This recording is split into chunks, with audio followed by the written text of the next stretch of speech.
Here's the truth. The biggest difference between agents closing 50 deals a year and those struggling to close 5 isn't about their CRM, their marketing, or even their scripts.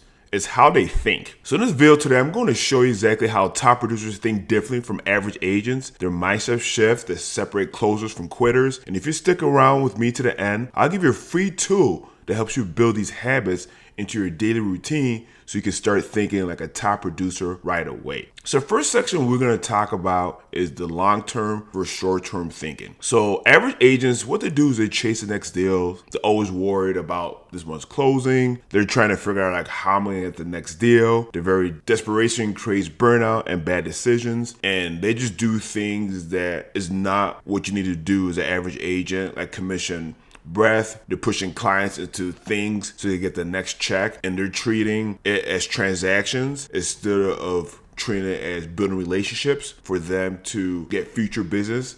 And by you building relationships, they'll get more referrals. Well, top producer is they think years, not weeks. They know every call, every follow-up, every piece of content builds a pipeline that pays them long term. So what they do is that they have a set schedule, a routine. They know if they win today, they will win the week. If they win the week, they win the month. If they win the month, they win the year. They focus on income producing activities so they can build a sustainable business. So you need to ask yourself, like, how do I get a client today? And what they do is they build a system that brings me clients all year round. It's like they have a resume to be consistent, because the whole thing is all about lead generation. And if you do lead generation and you focus on the day, you win the day. Like what things I need to do to build. And you have to be very consistent, because if you don't have consistent, then you're not going to build sustainable business. So it's all about being very consistent, trusting the process. And when you trust the process, then you will get the leads you need to do or the clients you need to work with. Next section is about rejection and data, because people have lots of rejections, and realtors have rejections, and they get frustrated. So the average agent would take it personally because they will get a rejection. Let's say, for example, you were making a cold call and you talk to someone on the phone and they are saying that, no, I'm good, or they hang up the phone, or they don't learn from that rejection how to overcome your objections. And for you to overcome your objections is by you practicing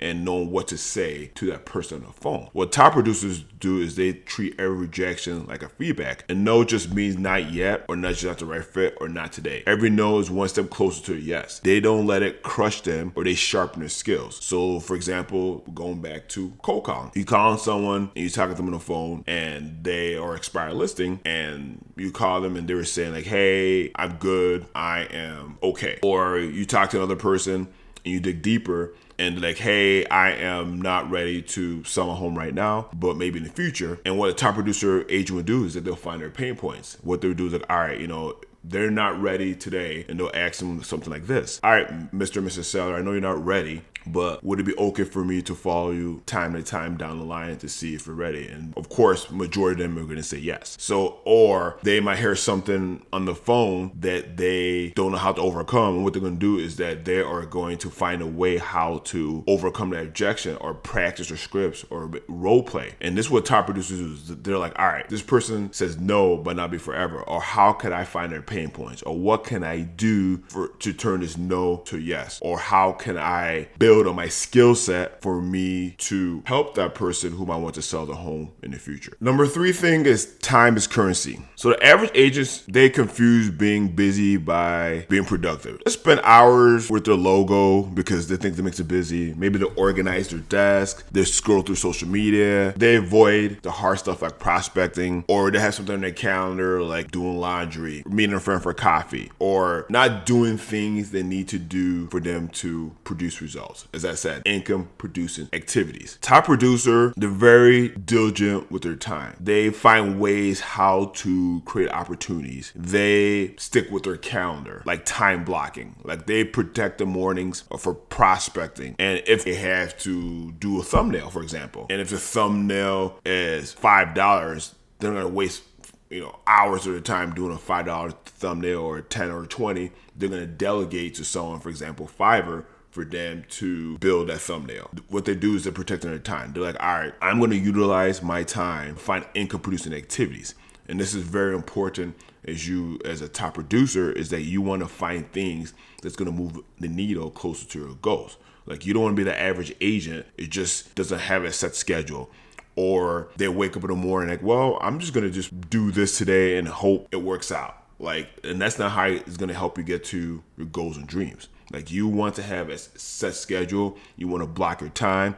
If you have to, put your phone on do not disturb so you could be focused. The fourth thing we want to talk about is investing in yourself, not just lead. So the average agents think like, I can't afford coaching or better systems right now. And you are in a real estate business and you have to treat this as a business and whatever is going to help you reach your goal. And in real estate, you always want to be learning.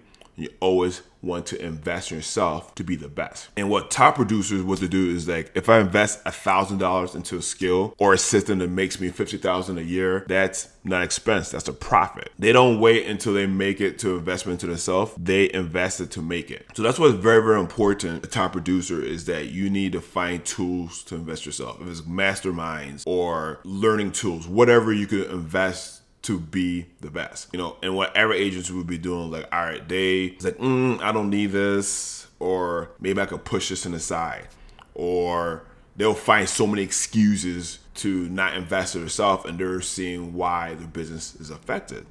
Well, top producers, what they do is they're like, all right, I need to find a way to invest myself to grow that skill set. Or if it's a skill set that I don't know, what can I do to be better in my job?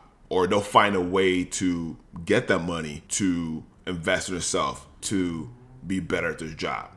And the crazy thing is that there are so many resources for you to find something. For example, YouTube. You can learn so many things over YouTube that it doesn't cost money. And when you have the money, you can spend the money to get better skill set. And also too, you got AI like ChatGPT. You can learn a lot of things in ChatGPT to create a system to learn things to help you find something online to build that skill set for you to be that top producing agent. Fifth thing I want to talk about is abundance versus scarcity thinking. So average agents fear competition. There are too many agents in my market. It's impossible to stand out. And they come up with all these excuses because they're like, well, I am trying to do this, but this person has a family member who's in real estate. Or they will say that I can't do this because it's too hard. Or just so many excuses. Not being consistent on lead generation. They'll do it Monday and skip Tuesday, do it Wednesday, or skip Thursday, or they do it Friday. Or they might just do 1 week, they might do lead gen.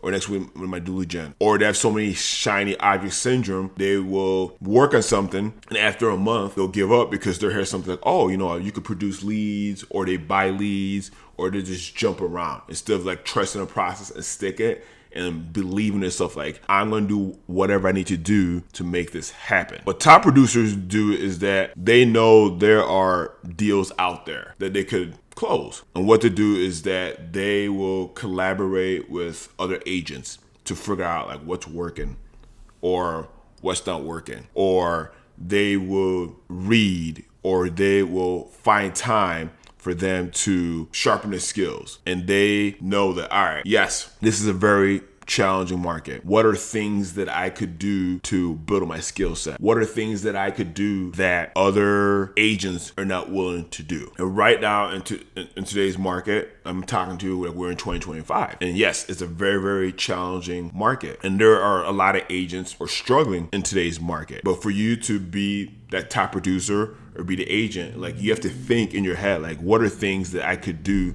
that agents are not willing to do? For example, when you do an open house, just don't do open house. Go out there and knock on doors and say, hey, I'm having an open house today from 2 to 4. And do you know anyone that is moving in the neighborhood? And by you doing door knocking or circle prospecting open house or doing a bunch of direction arrows, like, go above and beyond. Because an average agent, what they're going to do is they're going to go to the open house. They're not going to do any door knocking. They're not going to put any directional arrow signs. Person walks in their door and they're behind their computer and too scared. A top producer agent is like, someone's going to come in the home and like, how did you find my open house? They're going to ask them questions like, do you live in a neighborhood? Do you need a house to sell? What's your game plan? Or you're pre-approved? Because by you digging deeper and being an expert, that's how you could be a top producer. So the difference between average agents top producers doesn't start with scripts or system. It starts with how you think. So let me help you make this real. So I put together a free 7-day realtor motivation journey that guides you through simple daily exercise to reframe rejection, set powerful intentions, and track your progress. So click the link in the description, grab your free copy, and start training your brain to think like a top producer. And hey, if you found this valuable today, hit the subscribe button. I'm dropping new videos every week to help you realtors grow in mindset, relationships, and accountability. And I see you in the next one.